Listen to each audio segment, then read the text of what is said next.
Carl Jung once wrote that the mind is not merely a mirror of the world, it is the force that shapes it.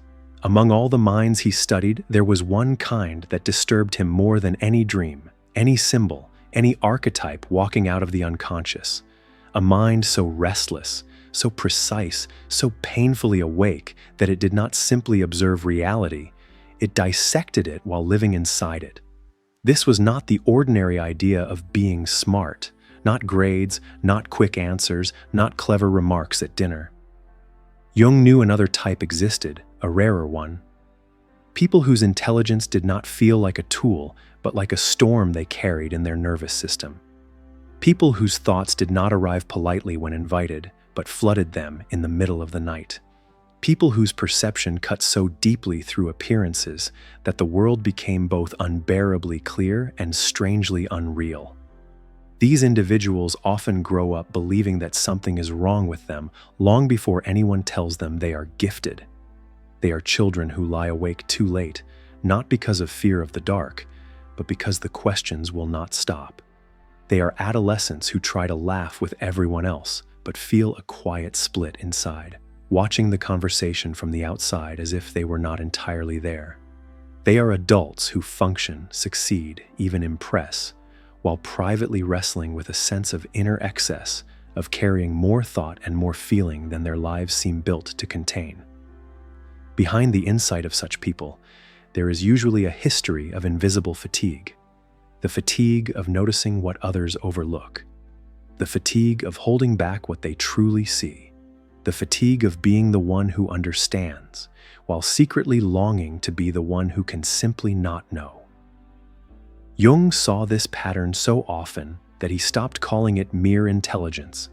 He spoke instead of a differentiated intellect, a mind that does not stay on one level of reality, but constantly moves between layers, the literal and the symbolic, the present and its consequences, the spoken and the hidden.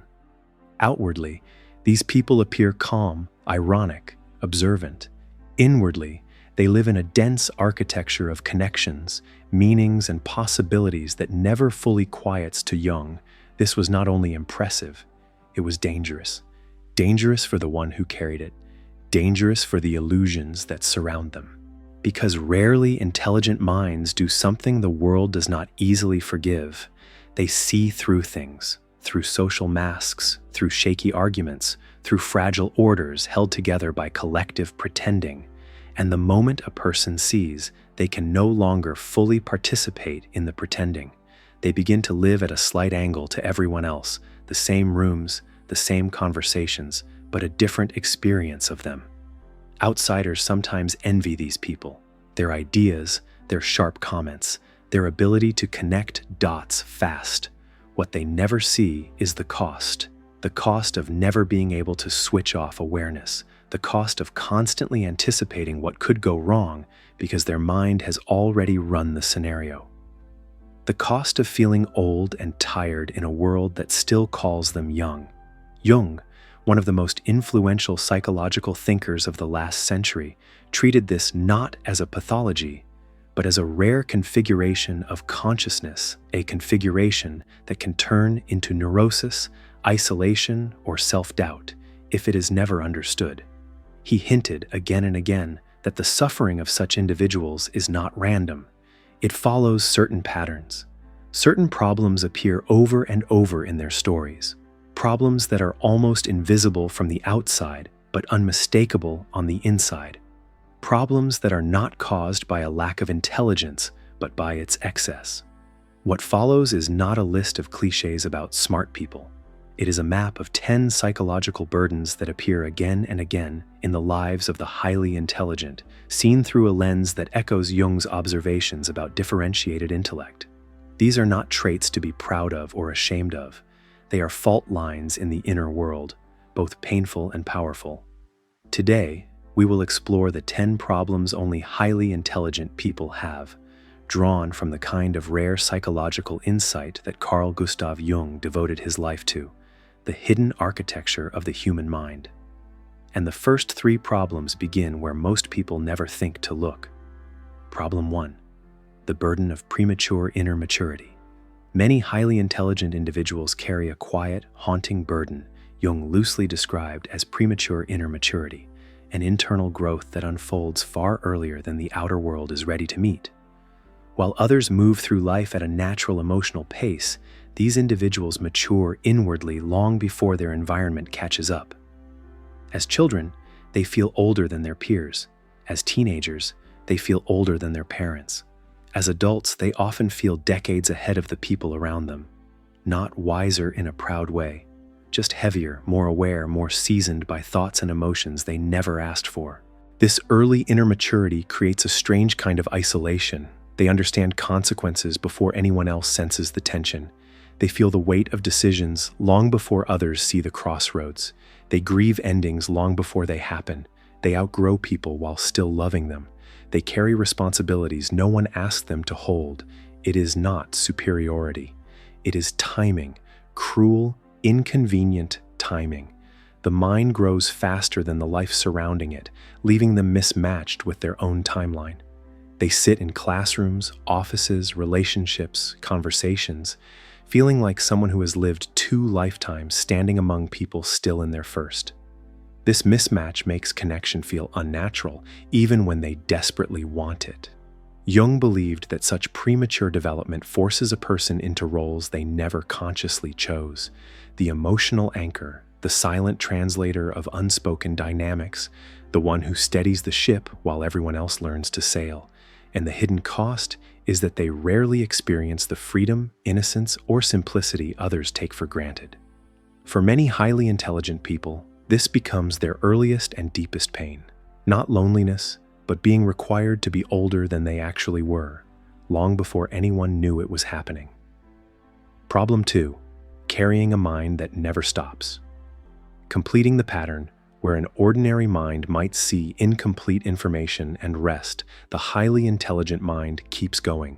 It fills in the gaps, it completes the pattern, it cannot leave a question half-answered or a tension unresolved without feeling a subtle inner pressure. Jung described some patients as having an overdeveloped function of meaning. They could not simply experience an event.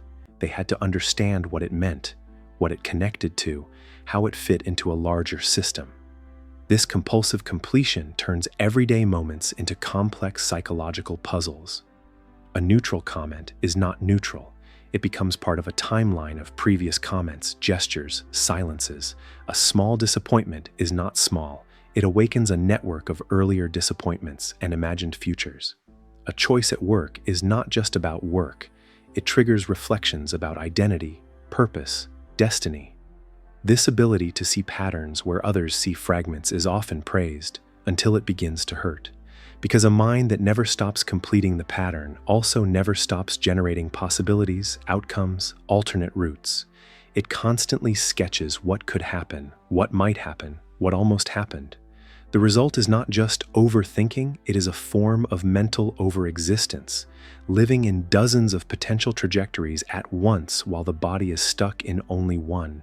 Such people often appear indecisive from the outside. Inside, they are not indecisive at all. They simply see too many valid paths, too many real risks, too many invisible consequences. The world asks them to just choose, as if the branches their mind has already traced were illusions. For them, they are not illusions. They are felt realities. Problem 3. Being emotionally out of phase with everyone else. Another pattern Jung observed in unusually developed minds is a strange desynchronization with the emotional tempo of their surroundings. People with high, differentiated intelligence often process experiences faster and deeper than those around them. Not in the sense of getting over things quickly, but in the sense of traveling further inside the experience. While a group is still laughing something off, they have already sensed the vulnerability underneath it. While others are just beginning to react to a crisis, they have already imagined the next 3 stages of grief. While a relationship seems fine on the surface, they have already felt the quiet distancing that will only become visible months later. This creates an eerie emotional time difference. They grieve early. They detach early. They understand early, sometimes too early for anyone else to follow. From the outside, they may be misunderstood as cold, distant, overdramatic, or too intense. In reality, their inner experience is simply not in sync with the collective timeline. They have already done work on a feeling that others only just met. They have already faced an outcome that others still deny. This leaves them with a sense of standing alone on the far shore of an event while everyone else is still playing near the edge. Jung would likely see this as the cost of a consciousness that moves through psychic material more quickly than the norm. It is not superiority. It is a different rhythm. A rhythm that often produces a deep, quiet sorrow. The feeling of rarely arriving at the emotional moment at the same time as anyone else. Problem 4. The endless work of carrying everyone else's unspoken weight. One of the most unrecognized burdens among highly intelligent individuals is something Jung hinted at in his writings on projection: the tendency for others to unconsciously unload their unresolved emotions onto the person who appears stronger, wiser, or more aware. Highly intelligent people often become the silent container for other people's fears, guilt, frustrations, or unprocessed grief, long before anyone realizes it is happening. It starts subtly. A friend confesses more than they intended. A colleague leans on them in a crisis. A family member depends on their emotional stability in moments that should be shared, not carried alone. Eventually, the pattern becomes unmistakable. They become the emotional anchor in every room they enter, not because they want to, not because they seek the role, but because others sense, often unconsciously, that they can hold what others cannot face. This psychological gravity is rarely talked about, yet it shapes entire lives. People feel mysteriously safer around them. People confess things they've hidden from everyone else. People release what they cannot bear, leaving the intelligent individual to sort through the emotional debris. Jung saw this as the cost of having a more complex inner world. The psyche becomes a vessel large enough for other people's shadows. But this capacity is not without pain, because carrying what is not theirs slowly erodes their boundaries. They become tired without knowing why. They feel heavy after conversations others forget in minutes. They sense the emotional residue of interactions long after everyone else has moved on. It is not empathy, it is absorption. And for many highly intelligent people, this becomes a hidden lifelong struggle, bearing the weight of emotions that were never theirs to hold. Problem 5.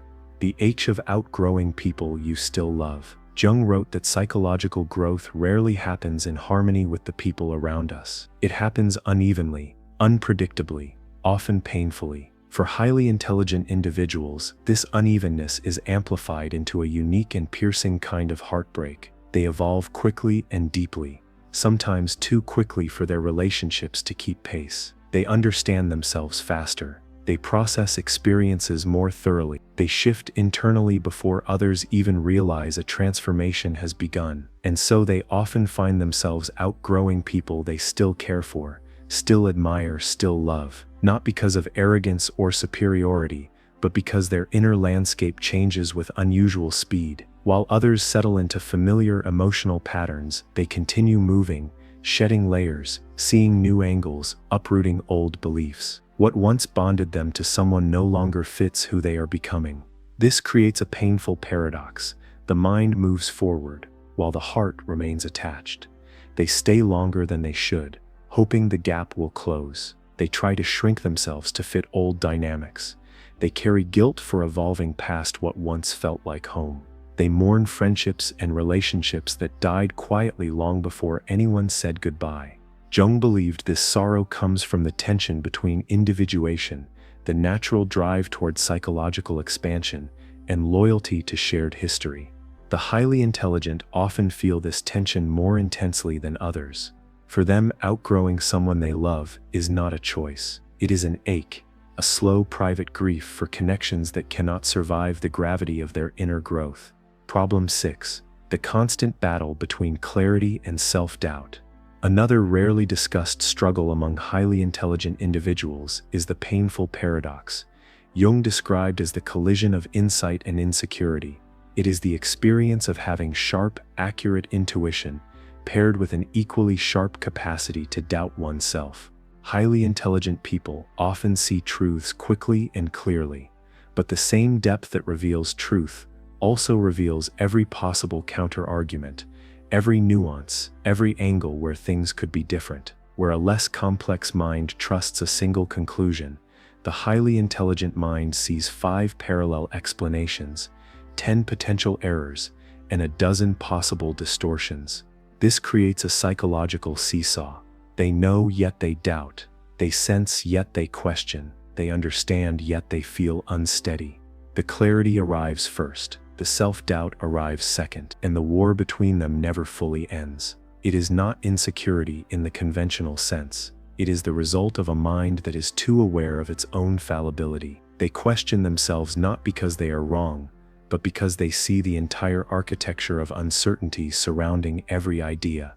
To others, they seem confident, perceptive, self-assured. Inside, they often feel like they are balancing on a thin thread between certainty and collapse. This inner conflict becomes especially painful in moments when their insight contradicts the opinions of people they care about. They feel torn between trusting their own depth and respecting the perceptions of others, perceptions they often know are incomplete. Jung believed this tug-of-war was inherent in people whose consciousness evolves beyond the emotional foundation built to support it. The more they know, the more they understand the vastness of what they don't know. For many highly intelligent individuals, this becomes one of their most exhausting lifelong battles, the tension between inner clarity and the relentless pull of self-doubt. Problem 7. The unbearable sensitivity to disharmony. Highly intelligent individuals often carry what Jung described as a heightened psychic resonance, a sensitivity not just to emotions but to discrepancies in the emotional field around them. This is not about sensing sadness or anger. It is about detecting the slightest fracture in the atmosphere, the tiniest ripple of tension that no one else registers. For them, disharmony is not a background noise. It is a physical sensation, a tightening in the chest, a shift in the breath, a sudden heaviness in the mind. They can sit at a dinner table, and while everyone else continues laughing, they feel the unspoken resentment between two people like a cold draft. They enter a room and instantly detect that something is off. Though everything outwardly appears normal, they sense when a relationship is out of rhythm, even if the surface looks unchanged. This creates a specific kind of suffering. They are constantly negotiating emotional currents others don't even know exist. They become hyper-aware of tone, implication, subtext, not because they want to, but because their inner antenna never stays still. Minor disharmony, which others ignore, becomes a storm in their psyche, impossible to escape, impossible to silence. Jung saw this as the cost of a consciousness too receptive, too finely tuned to the subtle movements of the collective emotional field. Others can numb themselves. They cannot. And so they spend their lives feeling an ache no one else feels, the ache of living in a world that is rarely, if ever, emotionally coherent. Problem 8. The pain of carrying dreams too big for their environment. Jung believed that certain minds are born with a symbolic destiny, an inner vision or creative pressure so powerful that it shapes their entire existence. Highly intelligent individuals often feel this, though they rarely speak of it. They carry dreams that are too large, too complex, too far-reaching for the environment that raised them. Their ideas stretch beyond the culture they were born into. Their ambitions exceed the imagination of their peers. Their inner vision threatens the fragile comfort of those who prefer the familiar. So they learn to shrink their dreams, to speak carefully, to reveal only fragments, to disguise their depth as humor, modesty, or casual curiosity. But the shrinking hurts. It creates a quiet spiritual claustrophobia, a sense that their inner world has no outer space to grow into. People call them unrealistic, intense, idealistic. Too much. Not because their dreams are impossible, but because the people around them cannot imagine a life beyond their own limits. Jung believed this mismatch creates one of the deepest wounds in highly intelligent people, the ache of having a destiny that feels larger than the life they've been given, a dream that does not fit inside the world they were handed. Problem 9. The existential exhaustion of always being the one who understands. Throughout Jung's work, there is a recurring theme. Rare minds often become the carriers of understanding, the ones who hold insight, context, explanation, meaning. This becomes unbelievably exhausting. Highly intelligent individuals are often the ones who explain what happened, understand why others act the way they do, offer perspective, predict consequences, hold emotional structure when everything collapses. They are the stable one, the wise one, the one who gets it. But understanding is a lonely occupation, because while they understand everyone else, no one truly understands them. They see others' motives clearly, but their own motives remain invisible to the people around them. They offer support, but rarely receive equivalent support back. They can articulate everyone's pain, while no one knows how to articulate theirs. Jung believed that the psyche was not designed to live in perpetual asymmetry. Understanding without being understood slowly drains the soul. For highly intelligent people, this becomes a life cycle of depletion. They give insight until they are empty, then rebuild alone in silence only to be sought again the moment others need clarity. It is a quiet existential exhaustion, one that accumulates over years and becomes indistinguishable from the person's identity. Problem 10. The fear of becoming who they are meant to be, perhaps.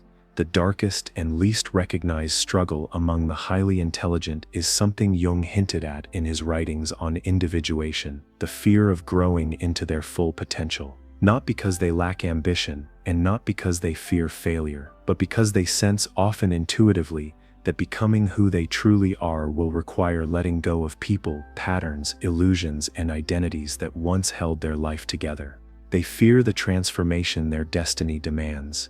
They know that greater awareness brings greater isolation, that deeper insight exposes the fragility of relationships, that pursuing their path may separate them from the comfort of the familiar, that accepting their true nature may mean losing the version of themselves the world prefers.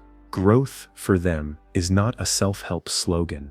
It is a psychological death, a shedding of the persona, and a confrontation with the parts of the self most people never face. Jung believed that for rare minds the true terror is not insignificance. The true terror is magnitude, the magnitude of their own potential, their own complexity, their own calling. And so they stay half-formed for years, hovering between who they are and who they are afraid to become. This fear is not weakness. It is the natural response to a destiny that feels too vast for the life they currently inhabit. Some people spend their whole lives fighting their minds. But individuals with rare, highly developed intelligence are not meant to fight themselves.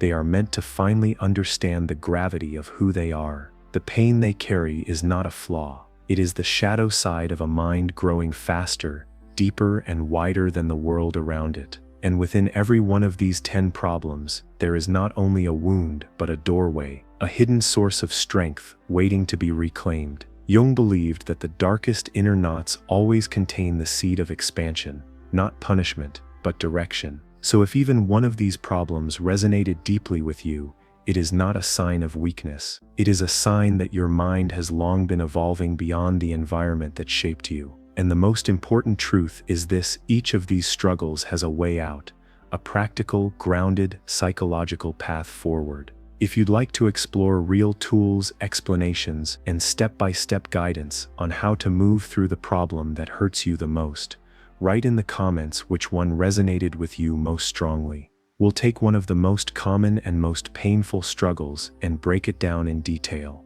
And if this video spoke to something inside you, please like, subscribe, and leave your feedback. Your voice truly matters here, and may you never forget this: the very struggles that once felt like fractures in your mind are the same thresholds that will lead you into your own becoming. May you learn to walk with your depth instead of against it, and may the intelligence you carry, with all its shadows, storms, and impossible brightness, finally become the place where you feel at home.